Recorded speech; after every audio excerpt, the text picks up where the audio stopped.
All right, welcome to another episode of the Xevi Had a Problem podcast. Shout out my sister, Menda. I have no critiques this time of your opening. Oh. This is our third take. Yeah, it's our third take, but it's our third take not because the opening. Like, it's our third take. Bro, you just be yapping, bro. Like, come on, dude. You see? Like, bro, we try. Like, bro.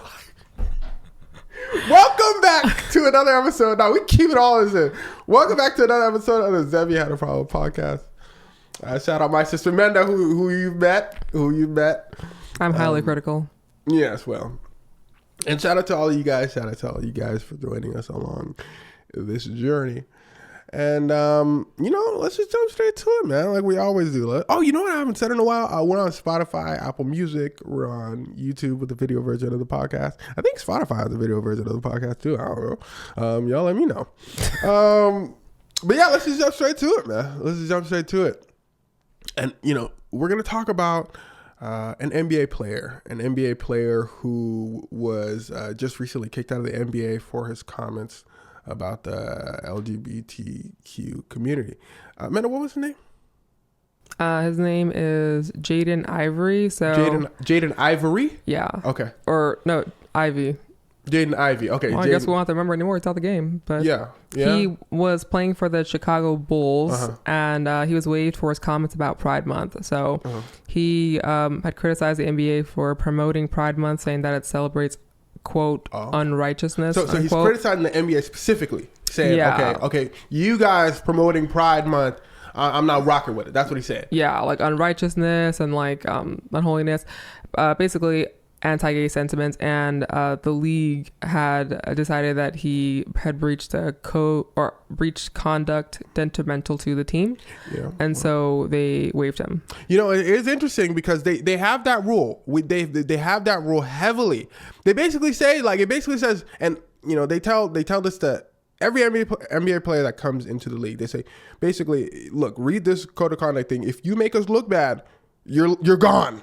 That organization and sports organizations in general, very, very much hinge. I mean, think of it like employees and, their company. Is whatever you do directly reflects on them.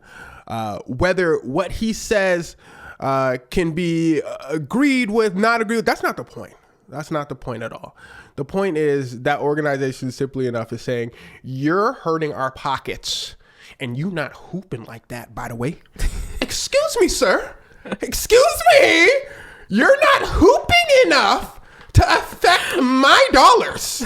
You need to leave. Like, you need to go. Like, you know what I'm saying? Like, man, I'll tell you what. If I was a commissioner of the NBA, no offense to Jaden, but if you lose me 3 customers from the stands, I'm kicking you out of the NBA. You're leaving. I don't care. You're not hooping. I don't know your name like that. I watch basketball. Xevi watch basketball. If Xevi don't know your name like that, you can go. I think that was the sentiment on TikTok where it's like the NBA has like the worst people playing for them and they're still hooping. So no, that's what I'm saying. This man must suck. Like he must be trash, which obviously, and he's wrong too. He's wrong too. But he's also trash. The NBA hit up the Chicago Bulls. I guarantee you, they said, so is he like how much does he, contribute to your team like that? Chicago said, here and there. I said, well, look up his points per game though. Look at his points per game. But 8.5. 8.5. That's pretty good, by the way. 8.5. Really? Yeah, no, 8.5 is pretty good. 8.5 is pretty good. If you think about it, like the best players score like 25 to 30, right? The super, super, super good players score more than that, but 25 to 30, you get like the superstars in the NBA, right? 20 to 25, you get like the second ranked superstar in there for you.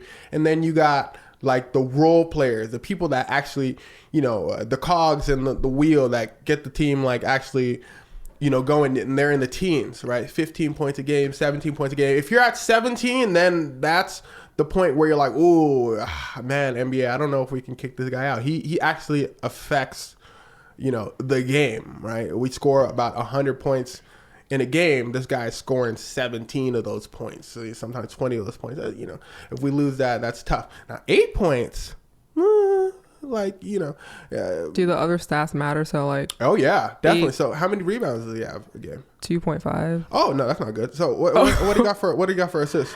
1.8. Okay, so no, yeah, no, he can go. No, he can go. You can go. Damn, you got to pack. No, I'll tell you what. Off You to can pack. Cancun? No, you can pack. You gone. You are gone. And you're not going to Cancun. You better save up, sir. No, he better learn a trade. No, you Always exactly. deal with his You better hands. save up. Use that money and apply for a college degree. Apply for an HVAC license and go to school. Okay, but I'll tell you what. So, it's interesting because somebody like Kyrie Irving, we were just talking about superstar. He's in the 25 to 30 points per game range. And, he had a couple comments about the Jewish community a few years back, and it was a pretty big controversy. Yeah, it was a lot of anti-Semitic remarks, and then he also had... Oh, you said anti what? No, go ahead. I didn't hear you. Anti-Semites. Oh. But I said it all in one breath. Okay. So it's anti-Semitic. But it's anti-Semitic. Okay, it's anti-Semitic. I thought I was tripping for a second. I really. Is it anti-Semite? Can you say? Is that interchangeable? I think it's anti-Semitic. I think it's anti-Semitic. You know what? I sound ignorant. No, you don't, because you could be right, you could be wrong. This is the learning moment, and the crazy thing is, like, we could do all this, we could stare at each other, we could all stare at each other, or, I'm on you know what I mean? You could, click, right? You could type. Let's see. I'm pretty sure. I don't know. I have no idea. You let us know. But while you're doing that, yeah, he had some. Yeah, it's anti-Semitic. Oh, it's anti-Semitic. An anti-Semite is a person who is prejudiced. Oh, I see. Okay, and that makes sense, right? An anti-Semite, right? Saying anti-Semitic remarks. Oh, all right. Okay. So now that we've cleared up, hey, look, hey.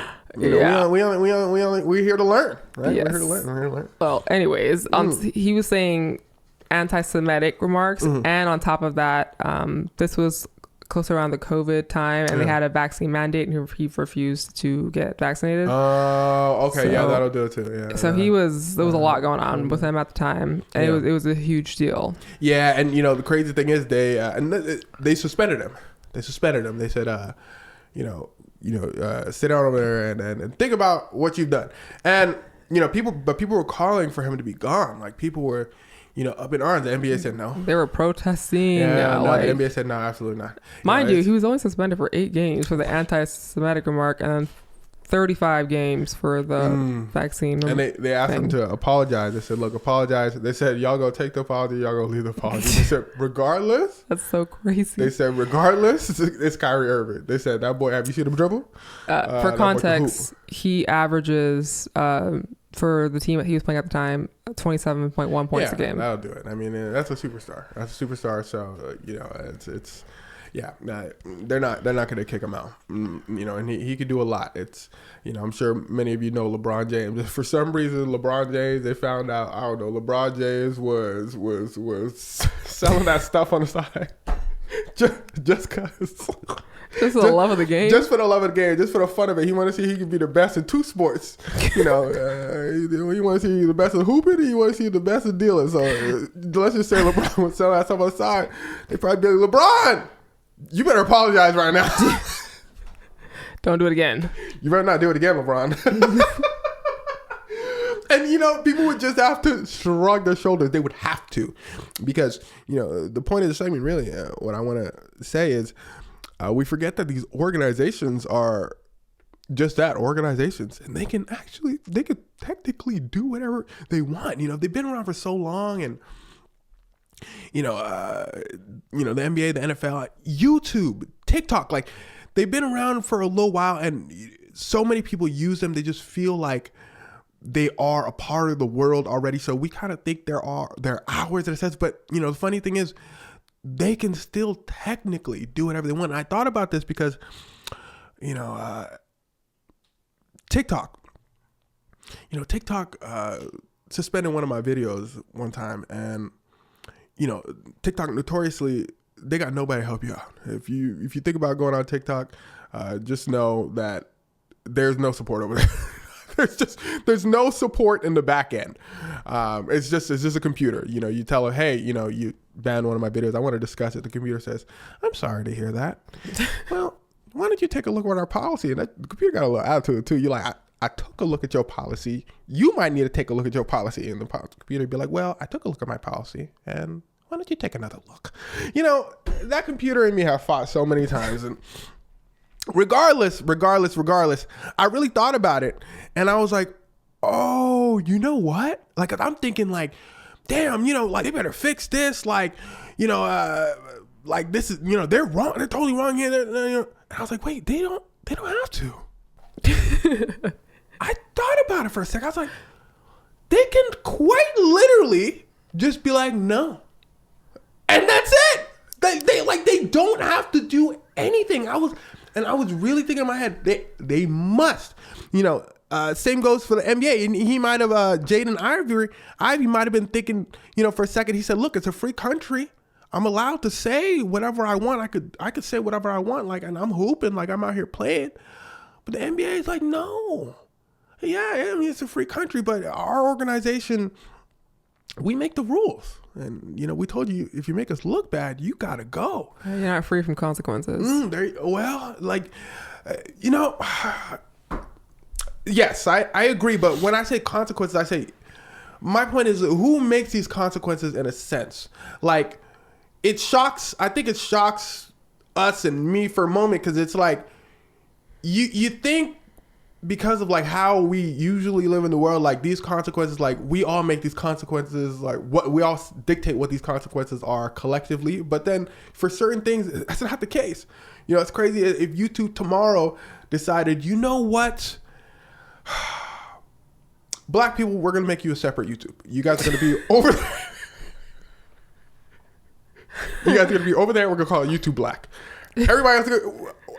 We're going to be like, no, don't do that. Don't do that. They're going to be like, no, we're going to do it. It would destroy their company. Yes, sure. But they can literally do that. Would Jack Harlow be on there?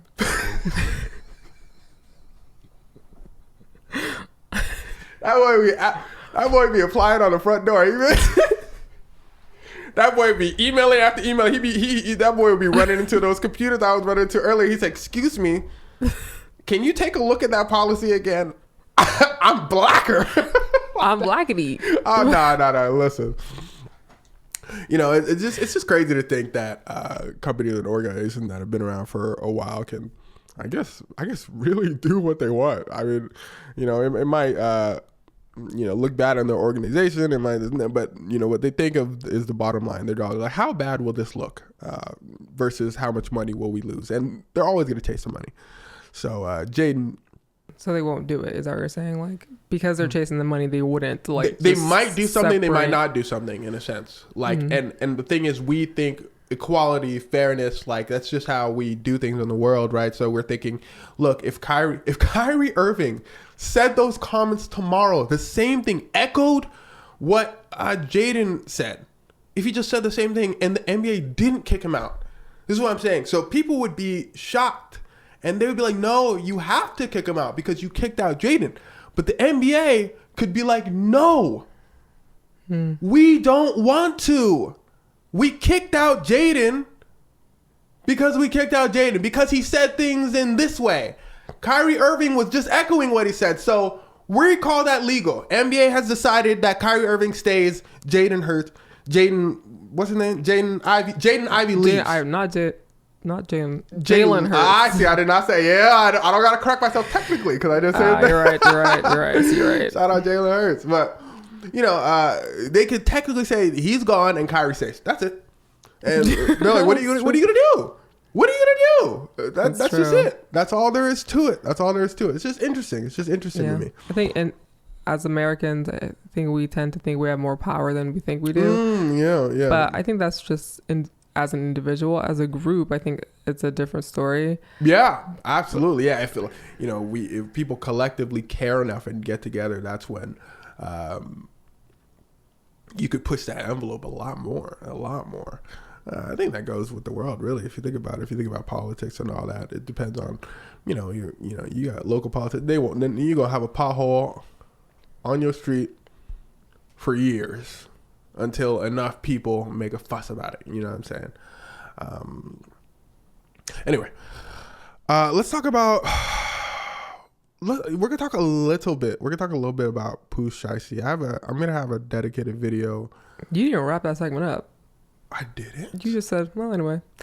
Well, I guess shout out Jalen, or actually no, shout out him. No, Jaden gone. Jaden gone. Yeah. He's out the NBA. And you know what's interesting? There is something else I did want to say about Jaden.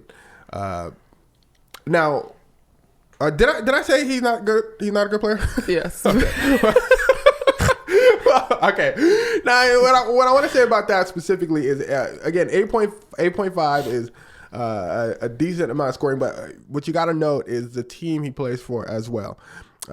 He plays for the Chicago Bulls, and the Chicago Bulls, every team in the NBA, I would say, is like decent. Like every team in the NBA can, got somebody, but like they have certain teams that are more stacked than others. Okay, so if Jaden Hurts playing for the Chicago Bulls and he's scoring 8 points a game. If you take him, just think about it like this. If you take Jaden and you put him on a more stacked team with more superstars where he's going to have less minutes and there's going to be less use for him, you start to really see where he lines up. You know what I'm saying? And he's probably not going to play. So that goes in your head too. You're thinking like, if you score 8.5 in a team that doesn't have the greatest players versus, if you put him in a team with LeBron James, he's not gonna be on the floor. So he's not enough to shake and move a team. Like he's not good enough to shake and move. Like they're not gonna trade him for nobody. You know what I'm saying? They say, hey, what are you gonna give us for him? The other team on the other line's gonna hang up. Okay, so, if you guys know Bronny James, a lot of people are saying like, oh man, Bronny James shouldn't have played with LeBron and the Lakers because on a team like that, he's not gonna get any play time. He's not going to be able to play. The team, they have a lot of good players on the team. So basically, they're alluding to that same thing. They're saying, LeBron should have let Bronny James go on a team where he would have more play time and he would be able to develop more and score more. And you might see him scoring 8 points a game or something, right? But Bronny James on Lakers, he's not playing that much. So a lot of people are saying, no, Bronny's not good. Bronny's not good. Depending on the team someone's in, they have more opportunities to show their talent or lack thereof respectfully. By the way, Bron James is good. By the way, I think Bron James can hoop. That's a side note. Regardless, let's talk a little bit about Pooh Shiesty, but we're not going to talk about the exact details of Pooh Shiesty. Now, if you don't know who Pooh Shiesty is, he's a rapper, and he recently turned himself in, and the FBI made a report saying that he robbed Gucci Mane. Him and his father, mind you. Pooh Shiesty and his father were, arrested, and someone named Big 30. I don't know if he's a rapper. Well, okay, so Pooh Shiesty and his father notoriously, there were some big players in Memphis. I believe that's where Pooh Shiesty's from. Double check that for me. But Pooh Shiesty's father, Pooh Shiesty raps about it a lot, saying that, his father's a big deal, and Memphis. Yes. And, this is something that the people in Memphis probably know all too well. And we're going to talk about specifically, like, when you're from a certain area. So when you're, and I say this for the South specifically too, like 21 Savage said in an interview, he couldn't convince people that Drake was bigger than Future as a rapper. He couldn't convince people in Atlanta that Drake was bigger than Future, because Future in Atlanta is like everything over there. Like he's the Atlanta guy over there. Like rappers from their city that they see driving around the city, they see they're coming from their spots. It's a big. It means more to them. So especially if you're talking about a smaller area like Memphis, Tennessee, you're gonna carry more weight over there when your songs are playing all over the world. Okay, that's something just to note. Okay, And I say that because Pooh Shiesty and his father, more than just music, they're allegedly into some other things. And their name already carried weight for that. And it's carrying weight for the music. Pooh Shiesty, he's huge down there, okay? Well, what do you mean by other things for us naive folk? Well, allegedly, yeah, hey, you see, she trying to get me caught up. I mean, just listen to Pooh Shiesty's song. Listen to the stuff he raps about. And, allegedly he's not lying. Okay. And you could assume, right? You could assume, man, you selling stuff and here and there and you're doing this and doing that. Affiliated here, affiliated there. Yes, exactly. Alleged, right? So, Pooh Shiesty is actually signed to Gucci Mane. Okay, for those that don't know, Gucci Mane, legendary rapper from Atlanta. Atlanta? He's from Georgia. I don't know if he's from Atlanta. Oh, yeah, they get real picky about that. Atlanta is its own country. But Gucci signed him. And what we're going to be talking about isn't specifically the story of why Pooh Shiesty, robbed him. But robbed Gucci Mane. But we're going to be talking about being signed under another artist. Okay, and a lot of times it just never ends well. A lot of times an artist being signed to another artist never ends well because you got to think about how much money is going where anyway. Like how much money there's a finite amount of money when you're an artist, okay? And the label's taking most of it. The record label's taking most of it. And the record labels have basically created this infinite money glitch, okay? They go to an artist, and artist gets pretty big, and they say, look, we're going to give you your own sub-label. Your name carries weight, Gucci Mane, for instance.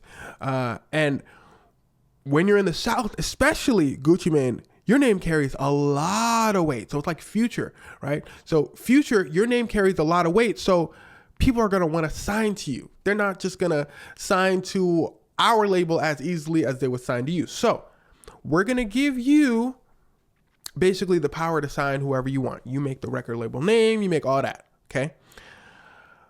Then you give us all the money, basically, okay? So an artist who's already paying a label money signs another artist, and that artist is paying the artist on top of them, and then they're paying the label. And notoriously, Birdman, who's an artist, was signed under. Man, can you do me a favor? Can you look up Birdman? What label was he under? Birdman? Yeah, Birdman. Oh, just a quick side note. Gucci Mane was born in Alabama and then moved to Atlanta when he was 9. Okay, that's interesting. So Birdman, record label Cash Money. Under him was Young Money, Lil Wayne. Okay, Birdman got to take a cut of that. Under Lil Wayne's label was a bunch of other artists. Drake, Nicki Minaj, Tyga. Okay, so now all these artists under Lil Wayne got to give Lil Wayne a cut, and then Lil Wayne got to give Birdman a cut, and then Birdman got to give the record label a cut. See, the more artists you're signed under, the more that money starts getting chopped up. And even when you're signed to a label, just one label, without an artist above you, you're already taking such a huge percentage cut. You give the label like 90% of your money anyway. So imagine an artist is on top of that. You giving the label 90, then you giving that artist like another 10, like another 5, another 10, like you going home with $0, right? And a lot of artists find this out very quickly. They find this out very quickly that them being signed to an artist that's already signed to a label, they're making less money than before they even started, basically. And and again, a lot of artists find this out very, very, very quickly. And then you have the label issues. You have Megan Thee Stallion going to war with 1017, right? The label. 1501. 1017. Oh, that's Gucci. That's Gucci. 1017 is Gucci. Just saying area codes. Yeah. 1501. So you got you got Megan Thee Stallion, trying to hop out of that immediately because, a lot of times, I think personally it's predatory. I think a lot of times it's very predatory. Very pyramid scheme. That's what it sounds like. Pyramid scheming and predatory. Yes, exactly. Because in their area, all they know is this label. Like, it's everything to them. Like, this is huge. Oh man, you see Future said he's gonna come sign me. Like it's not, if you from a certain area, you probably know what I'm talking about already. But if you're from a big city like LA and all that, it's probably not hidden to you as much, because we got artists like Kendrick, we got artists like Tyler the Creator, Billie Eilish, fun fact, is from LA, but these artists are kind of from the world in a sense. Like, when you're thinking Billie Eilish, you're not thinking, oh, she's from LA. Yeah, we're the entertainment capital, so. Yeah. So, they're thinking like, oh man, this artist is huge, this artist is everything. And then that artist comes down to you, or that label really comes down and says, yo, I mean, we trying to sign you. Like, we trying to sign you. You already thinking, let me just sign these papers. A year later, your song hits number one. You say, man, this is everything, man. Shout out my. And then you get $0. Right. And then, from that artist's perspective or from that label's perspective, it's kind of unspoken. It's like, well, maybe you wouldn't have gotten all of these things if it wasn't for me. Like, maybe the fact that Megan Thee Stallion, maybe the fact that you were signed to 1501 in the first place is why you got so big. So, that's why you signed a contract and all that. Megan Thee Stallion said, well, here's Jay-Z, go talk to him. Ooh. Okay. Because the other issue is some artists get too big for you. Okay. In 1501's case, when it came to Megan Thee Stallion, yeah, she got a little too big for them. So, then they can actually hire a real lawyer that can just come down and be like, okay, this is predatory. We all know this is predatory. Stop it, please. A lot of times that doesn't happen. So artists get stuck under an artist forever. And that artist, is making a check from them. So they're like, why would I ever let you leave my label? Like, why would I ever let you leave? I think Diddy was also infamous for that. Oh man, yeah. Diddy gets bigger in a sense because, I think for some artists, and I want you to look this up for me too. That's why I asked you to look up the Birdman thing specifically. I have the answer. Yeah. So what's the answer real quick? Because it's going to go with what you said about Diddy right now. So I guess apparently Birdman is rare because from the start, he's always owned his music and 100% of his masters. And he just signed a distribution deal with Universal. Okay, he signed a distribution deal with Universal. Yeah, but that's pretty smart. Yeah, he started a label like from the start. Yeah, and co-founded it with his brother. And all that. And I don't want to say that's rare because you can either found the label yourself or a label can come to you and say you can make a label. That's interchangeable. It's rare to retain ownership from the start. Yeah, it's very rare to retain ownership, which actually kind of makes things. We're not going to get into distribution. But it kind of makes things crappier in a sense. Like Birdman, just like you have money to get out. Exactly. Like at that point, like you got the cash. Regardless. Birdman. I want to ask you about Gucci Mane. Is he under another label too? Is there a label on top of Gucci? Or is Gucci at a point where his label, he just has his own label? And Diddy, I believe, is big enough to just have his own label. Like, I don't think Diddy would even have to be under somebody. Let's see. Yeah. So, for certain artists, I would think they would be on their own and they would just distribute like through another label. Like Universal would do the negotiations with like a radio company and say, hey, Birdman wants to, play some of his songs on this radio, Spotify playlist and all that. Universal would basically handle that. They would take a big cut. I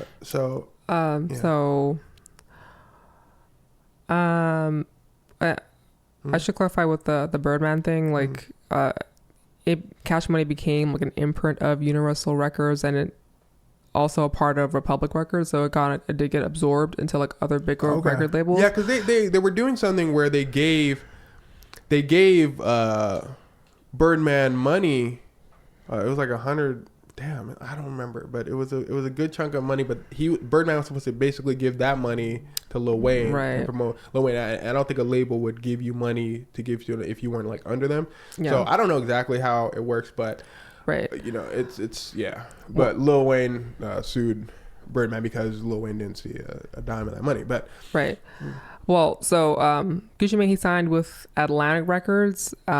He's been in and out with them in the years, but recently 2024, he started his own new label called So I See Millionaires. Okay, so that label with Gucci Mane is not under another label. No, but he had him. he had 1017 Records. Yeah, and that was under Warner Brothers Records and Atlantic Records. Oh, okay. So he was under two record labels, but now he just recently stopped. 2024. He just recently is doing his own thing. Okay, and you know what's interesting about that is, you know, when you start under a label, and I want you to listen closely to this. When you start under a label, let's say before 2024, think about it like this: if you sign an artist and you're under a label and all those cuts are being made, once you leave that label on top of you, like let's say you're Gucci Mane, right? And then you sign Pooh Shiesty and you're taking 80%, 90% of the money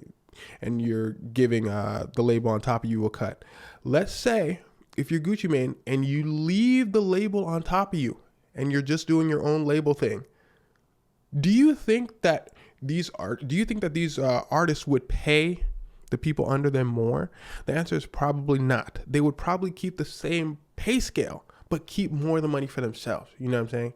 So if Gucci Mane were to say, again, leave the label on top of him, he would still probably keep the same structure, that 90%, 95% taking from an artist. Because what's the point in his mind of, you know, he said the labels all do this. Labels all take 90. I'm just going to be the good guy. And now that I don't have to give a cut to the label on top of me, no, screw that. We're going to keep it the same. And I'm just going to keep more of the money. That's what I would assume happens with labels or artists that rarely leave the label that's above them, like Universal, Atlantic, and completely do their own thing. And you know, I was thinking about this too, and I think more artists can definitely do that nowadays, since labels like Atlantic, Universal, I think nowadays people understand you don't like fully need a label anymore. So you know, these artists like Gucci Mane, Future, they're thinking like, wait, why would I do things under a label? Why would I do things under a label like Universal when I could just completely do my own thing? Like Future's name's going to carry so much more weight than, you know, his name's going to carry so much weight that why does he need help from Universal? You know, Universal is not really doing anything at this point, you know. I keep using Future as an example, but does he even have a label? I'm curious. I don't think he does. Does he? I thought he did. Right. Let me see. I don't know. I'm genuinely curious. Look that up for me. Anyway, oh my goodness. We're off the road. We're off that road. We're like what am I speaking about? I don't know. What was I talking about? I was talking about a label. We're talking about Pooh Shiesty kidnapping Gucci Mane. Oh Lord, that's what we talking about? Oh my goodness. You know what I did say? I did say that, you know, we're gonna have a dedicated video on that. And I wanted to talk more about the label side. I mean, but you know, there was a point to this. Oh, okay, so Pooh Shiesty, you know, it never ends well. Wait, did you want me to finish the Future thing? Yeah, I'm curious. I mean, well, he was signed under Epic Records, but he had his own little thing called Freebands. Oh, yeah. I don't think anybody I remember that. It was a subsidiary of Sony. Yeah. Is anybody awake? Yeah, I think so. Hey, look. Hey, there's what's it called? Okay, so this is what I want to say. So yeah, so it never ends well. So Pooh Shiesty basically told Gucci, like, you gonna let me out this life? Now, if you can't see the video version, like I you know, my finger is in the form of a ting. You know what I'm saying? So he told Gucci, you know, you're gonna let me out this label. Oh, and on top of that, let me take some jewelry too.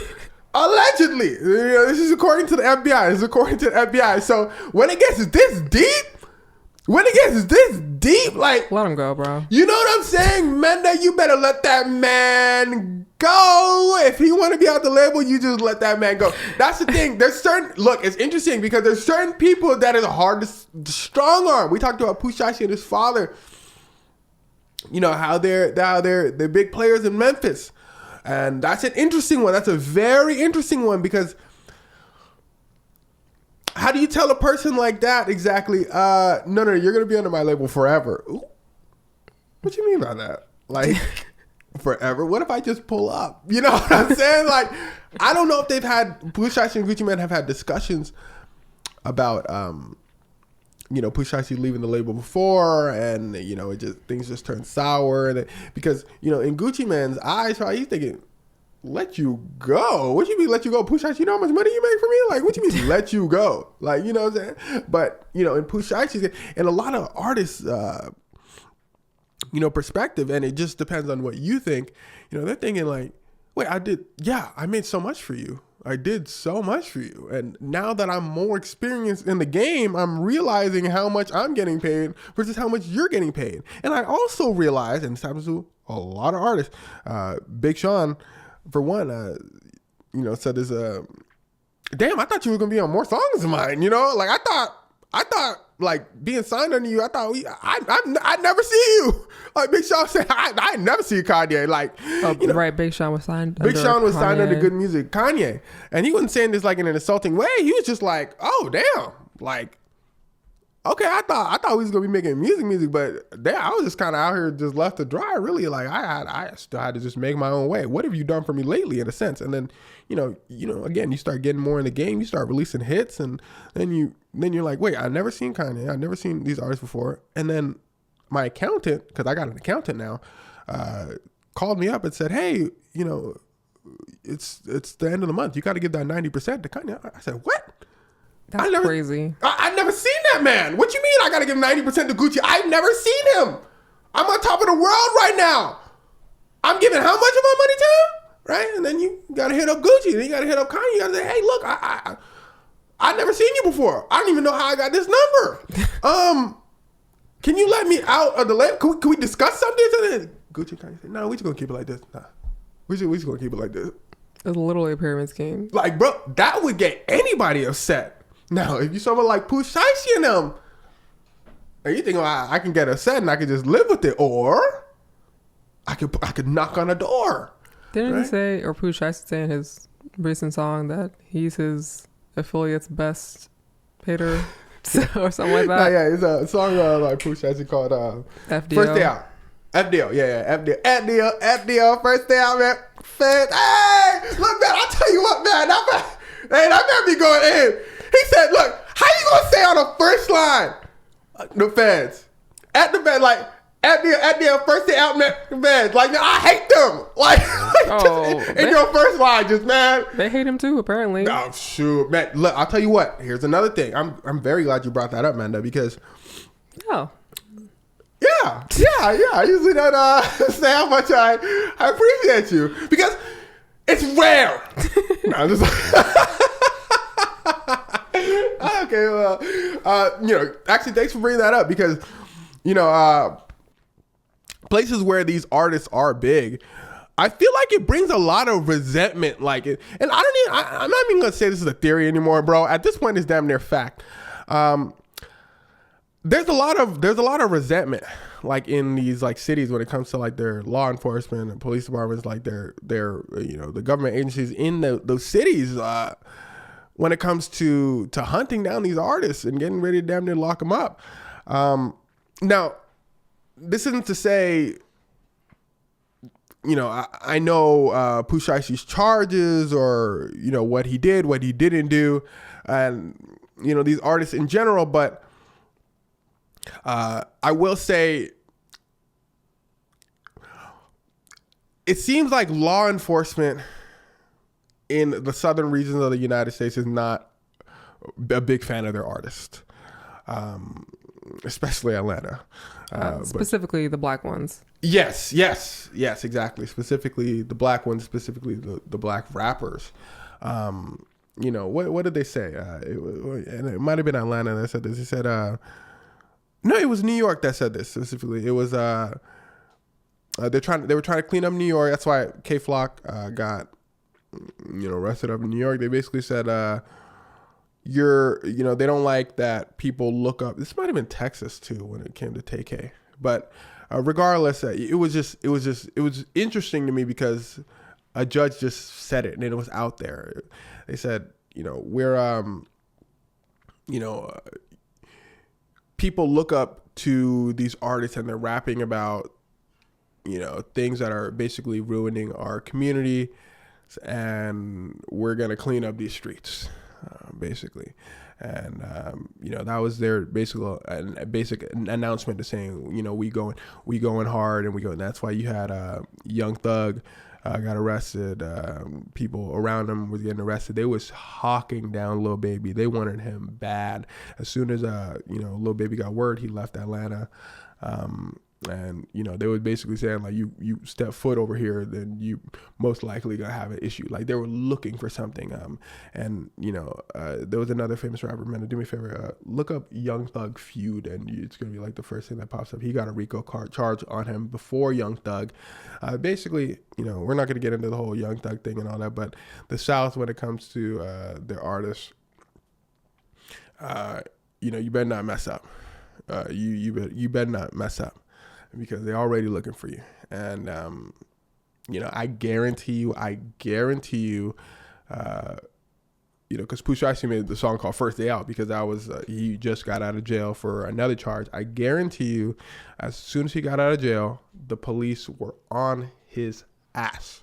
They were on his ass. They were watching him like a hawk, just waiting for a report or him to do something. And they got their they got what they, I guarantee, was praying for. They said, oh, thank God Pooh Shiesty went out there with Gucci Mane and them. They are going to slap him. You know what? We're talking about the feds. Just think about it like that. We're talking about the feds. We're talking about the FBI and them. Like, what are they doing looking for Pooh Shiesty? You know what I'm saying? The Epstein files are still there. There you go. Like, just think about it like that. You got Epstein files. We got Iran going on. We got a lot going on. And then you got the feds, the FBI going after Young Thug. The FBI is going after Pooh Shiesty, So basically, there is an agenda there. I'm not saying whether this isn't a discussion about whether this agenda is right, whether this is just wrong. No. The point is, there is an agenda, period. There is a discussion among law enforcement, basically saying, look, these people are messing up our good names and in our communities and all that. So we're going to help each other out, and we are going to take these folks down. We're going to keep a very close eye on these people. That being said, I did say big players. I did say Pooh Shiesty and his father are big players in Memphis, in their city. So the feds may have been looking into them and watching them, not because of the rap thing. They may have been looking into them because they wanted them for a while anyway. Hey, I don't know. If what he raps about is true, hey, well, I hope he didn't get used to bring this fresh air out here. There's some people. You said jail time. There's some people when they rap, when you listen to lines, there are some people where they're not lying. There's some people where they're not lying. There's certain lines where you're just like, you can't creatively just make that up without having to actually done something like that in a sense. Like, okay, yeah, he's talking about I went down this boulevard, took a left, took a right, and then showed up at his house at 7:42, and then it's real specific. The car was red in his driveway, and then his mom said that. Okay, all right. Well, yeah. There's certain bars and there's certain lines where you're like, oh, okay, dog. They really like that. They really like that. King Von. Yeah, King Von, like, bro, you listen to one King Von song and you know that man didn't lie about a single thing he's talking about. No, he down there with Reagan. Now, Now, down there with Reagan's crazy. It's impossible. It But- has to be. But it's little lines like he said, this is a King Von line, back to back funerals, us or them or me. Now think about that for a second. Like you're not just like you literally must have had back to back funerals. Like you know, you see what I'm saying? Like you're not creatively like right. No, I had back to back funerals, so I'm going to just put it on my song. Like us or them or me. You know, some I don't remember them, but I bet they remember me. Oh my goodness. He talking like a real serial. He talking about I don't remember those people, but I know every year on that they be mentioning my name. Something about he got somebody Harlem shaking or something at the party. He was saying some crazy things. They saying some crazy He can rap. stuff. No, yeah, he can rap. Look, he can rap, but he can rap. What he was saying was crazy, but he can rap. Nah, yeah, I'm saying like, I really thought about it, like, and you know, he had bars in his songs that would really make you like actually think for a second. Like that's one of them lines. I was like, man, if you really think about it, there are people out there that are sitting there like, man, dude, this person like did this and that to you know, one of my loved ones and all that. That's so true. And he's being celebrated all around the world. Can you imagine? Like somebody said, what they say? It was somebody from the other side of Kickball because he was really terrorizing the streets. And they said, I think it might have been Charleston White, but he said, excuse me if I'm wrong. He said, "Oh man, I was so happy for that community."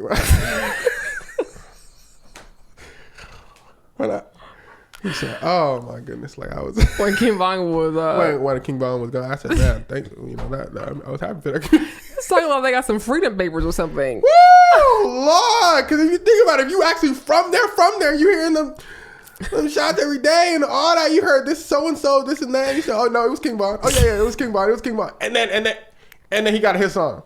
You know what I'm saying? Then all you hear is him on the radio, and all you hear, you thinking, man, look. And Menda listening to him in the gym. Menda listening in the gym. Oh my goodness. Okay, cool. I can do that, boo. What you want? Some shoes, Jimmy shoes, and I he was head back crazy. to red or baby blue. Oh yeah, no, he was rapping. Anyway, I just turned to a King Von segment. Hey, I had a question It for was you. YFN Lucci. YFN Lucci. Okay.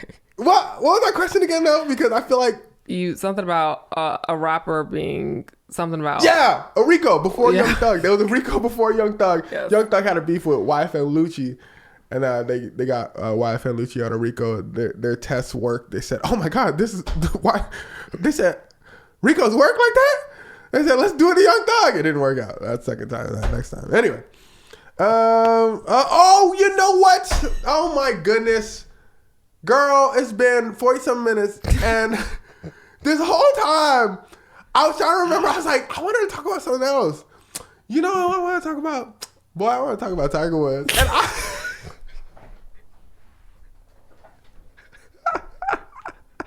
And look, Tiger Woods just recently. Nah, man. And nah, this isn't funny. It's not funny. But it's funny. It is funny. It's funny. Let's just be real, okay? Let's just say it how it is. All right, this is an open space, right? You know, it's only funny because nobody got hurt. No, Tiger Woods. No, we'll get more into this. But look, we're 48 minutes in, right? You know, if you're still here and you're probably a fan of the podcast, you know, we'll keep this between us, all right? This is the topic is sad. But it's a little humorous, and we'll talk about why in a second. You know, this man Tiger Woods was arrested for a DUI, and I know that doesn't go with what I said about the humor, but you'll see what I mean in a second. Okay, that part's sad, you know, and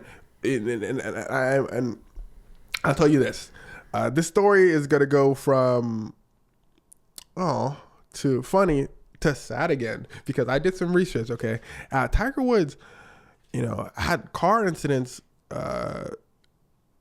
you know, about 4 times, and I don't know more, but you know, from what I know, just off the top, 4 times. So, you know, he had 2 cars flipped over. He had 1 crash into a tree. He just had a straight up regular DUI. Did all those incidents have to do with the DUI? Okay, so we'll get we'll get to that in a moment, okay? Because that's what is the interesting part of the story. Wait, can I unwrap my snack? Yeah, go ahead, unwrap your snack.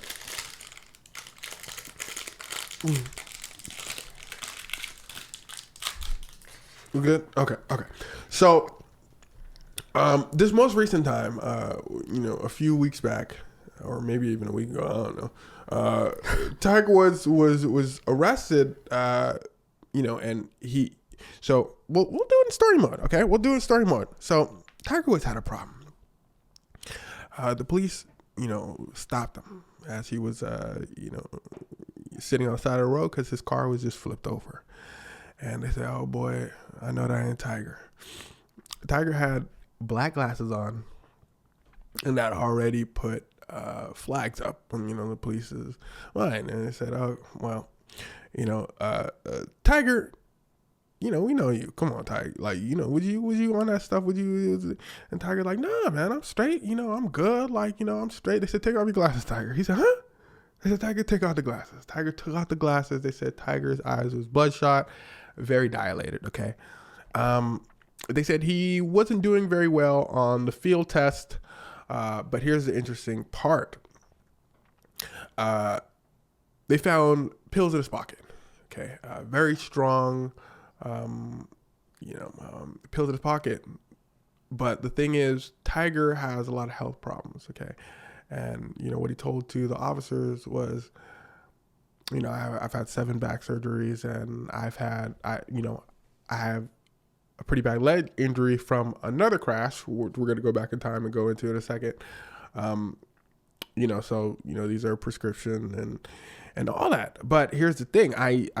They probably say you can't operate a motor vehicle, when you take the pills, because do me a favor, man. Can you look at the pills that he was taking, because they're very strong. So they arrested him. They said, "Look, your car flipped over and all that." Hydrocodone. Okay. Oh yeah, it makes you really sleepy. Yeah. So they told him, "Look, dude," and they probably know his history, and we're gonna go back in the history and in a second. But they said, we're locking him up. So Tiger,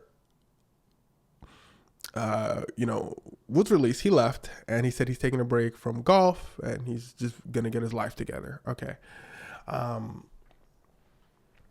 That being said, how Tiger got in this crash specifically is, as he was driving, a car was pulling in or pulling out of a driveway, and he nicked the car, like he hit the side of it, and that's when he flipped over. And I thought it was interesting because I was like, okay, so he's probably so used to driving like this. He probably drives like this allegedly, and in my mind, so often that it's just like nothing to him in a sense. And I thought, damn, I was like, he's gonna go get some help, as he should, but he could actually legit have a problem because of all these surgeries he's had. And we know, we probably all know at this point about the pharmaceutical industry, and how people get hooked on pills. Like, people have a back surgery, and you blink 2 years later, they're hooked on hydrocodone.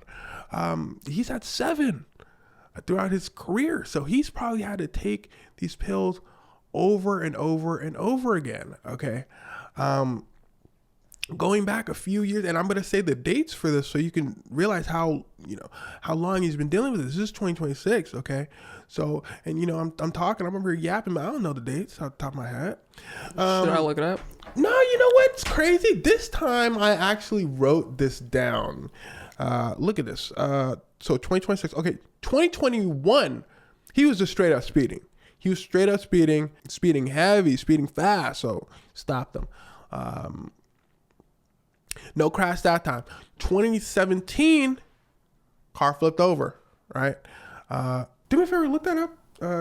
If 2017, is that when his car flipped over? Because his car flipped over, it was either 2021 or 2017. I just want to know. That's the incident. That's that famous incident. This is why I say it's kind of funny. Here, it's when there's a famous body cam where, they're interviewing Tiger, and they tell him, "Look, Tiger, like, you seem like you're kind of out of it right now." and Tiger was wobbling and shaking. They're like, recite the alphabet backwards. You know, and the officer gives him very clear instructions of what he wants him to do. He said, look, Tiger, do me a favor. Can you recite the alphabet backwards? And Tiger said, yeah, for sure. And the officer said, did you hear a word I said? Tiger said, yes. Wait, can we play the clip? No, we can't play the clip. Oh, so funny. You know, screw it. You know, I'll add it in. Yeah, I'll add it in. I have it. I can just play the audio here. I tell you to entire English alphabet in a slow, non-rhythmic manner, meaning you're not going to sing it, okay? Okay, what were the instructions? Not to sing the national anthem backwards. Entire English alphabet. You know what's funnier with this? It's funny with the edit. It with the edit, because on TikTok they made an edit. On TikTok they made an edit with like they're showing like his highlights, and that video did go hard. And it was like a song. Now when I'm hearing it like that just sounds really sad. It is. You know, man. And look, man. And I really hope the best for Tiger Woods. I really do, man. I really do. You know because as I'm going back, I'm seeing these stories. And, you know, 2017, he had that was 2017, right? 2021, we've seen him speeding again. 2026, you know, it really seems like he's going through, you know, a lot. And I'll tell you what, in that 2017 incident right there, when he's talking to the officer, he just had a back surgery. And, you know, he said, look, I'm on these pills, man. I'm on these pills. Now, that being said, that don't mean he should be driving with them. Hell, like that, No. you know, he's rich enough to have a driver. He's rich enough to have a driver, dude. Like, even if you feel like driving on your own and all that, look, man, look. Nobody cares about all that. Tiger, look, this is like your third dude. You out here speeding. You out here on that stuff. I feel bad. I feel sorry for you, but you putting other people's lives in danger, man. He's absolutely putting other people's lives in jeopardy. He can literally kill somebody, dude. That is not cool. Like this is like you got a third offense. Okay, let's go back to another one. 2009, when he was running away from his wife, that boy crashed his car in a hydrant. For those of you that don't know, Tiger famously cheated on his wife with many women. Now that was a crazy story. Listen, man, I have a story. That was one of my first stories I ever did, man. I love that story, man. That holds a special place in my heart, man. But man, look, dude, she found out in the craziest way. She found out by reading the tabloids in the magazine. She was goddamn checking out food in the grocery store. They said Tiger cheating on his wife. She said, what? She pull up to the crib. She said, what's going on, Tiger? And you know, turned out that man was cheating on her. She hawked that boy down. She chased him through the house with a golf club. She chased him in the bathroom. She as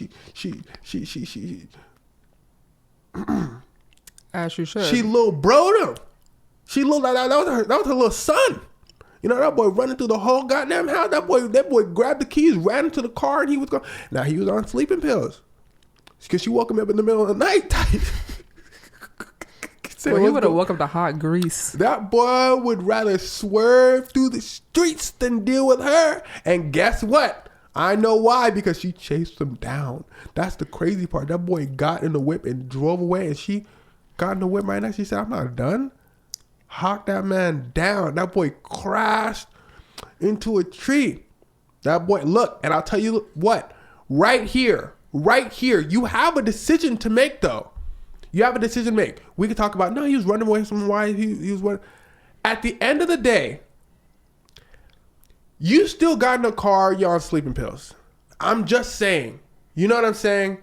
Like, I'm just saying here. We could call it a mistake here. We can call it a mistake there. We can shrug that one off the shoulder. But you got in a car, you were on sleeping pills. There was extraneous circumstances. Sure, whatever. You got in a car, though, you could have hit somebody. Something could have happened. Fine.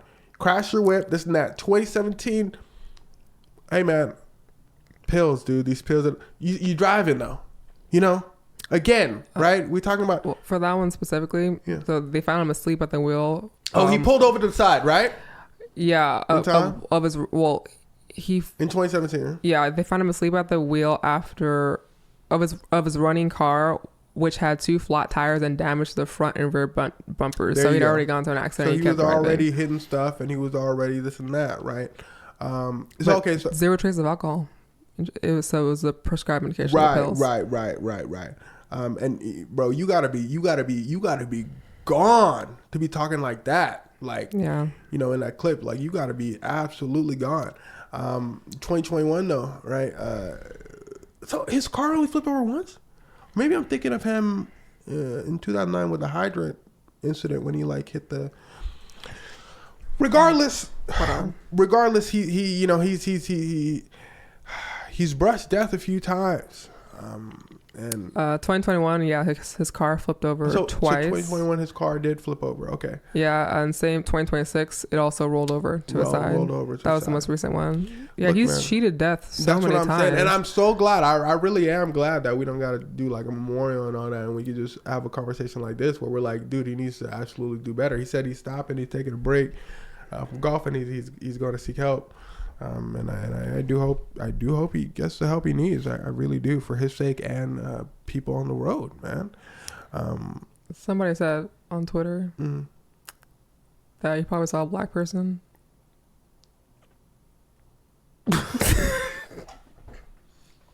That's why he flipped over? Yeah.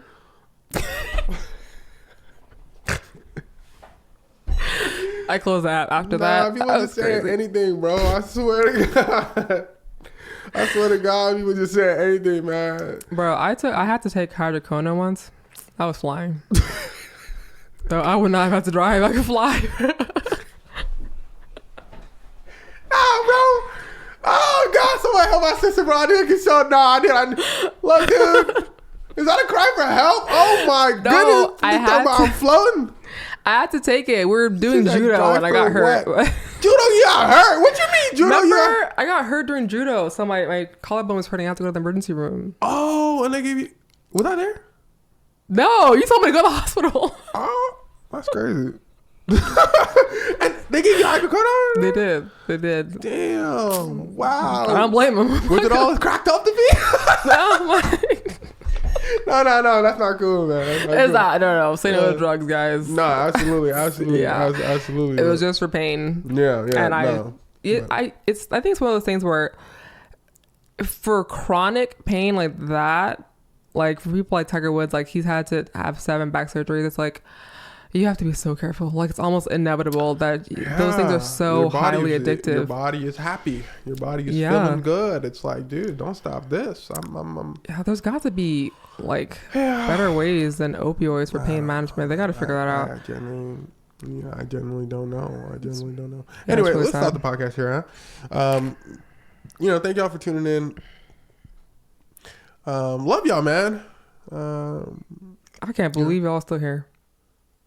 We just be hanging out. Like I that's what I rock with. I rock with, like, to the people listening to this segment right here. It's like, this message is for you specifically. I like the podcast where we can just chill and just like talk. It feels like we just talking to the homies and all that. And I ain't never used the word homie. Like, why am I using it now? I'm here trying to being performative for these people, man. Maybe it's the hat. It activates your Negro chip. Oh, it's tilted to the side a little bit. I'm tripping. That's why I said homies. You know what I'm saying? Yeah, like sometimes Harlow. The more it goes to the right, the more the accent come out. It's looking like, oh man, if you don't got the video of this, man, Xevi from New York. Y'all, if y'all don't know, Xevi was born in New York. Talking about how the folk talk. Brooke, you know what I look like? Boy, I look like Kel from Good Burger.